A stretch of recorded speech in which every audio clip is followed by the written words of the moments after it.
আজকে আমার খাওয়া হচ্ছে আলু সেদ্ধ, উচ্ছে আলু সেদ্ধ, ভাত আর হচ্ছে টক দই, এই খাবো। আর আজকে তো মঙ্গলবার তো আমি কোনো আমিষ খাবো না। আমার আজ কবের থেকে গ্যাস নেই, আমি গ্যাস লিখিয়েছি তোমার দোলের আগের দিন মনে হয় লিখিয়েছি। আর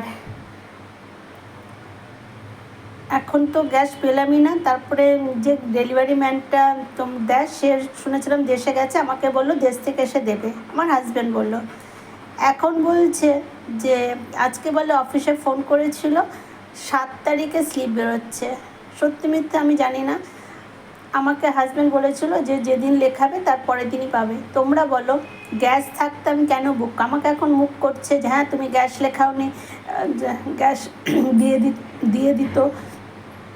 তোমরা বলো যে গ্যাস থাকতে আমি কেন গ্যাস লেখাবো? একটা বাচ্চা মেয়ে, সে কষ্ট করে এত দূরে পড়ে আছে, প্রচুর কষ্ট করছে, তার সমস্ত কাজকর্ম করছে, অফিসের কাজ করছে, সে এক ফোঁটা রেস্ট পাচ্ছে না। সেখানে আমি গ্যাস থাকতে গ্যাস লেখাবো, গ্যাস দিয়ে যাবে, আমি কেন সেই গ্যাসটা নষ্ট করবো? বলো, আমার গ্যাস ফুরলে তো গ্যাস আমি লেখাবো।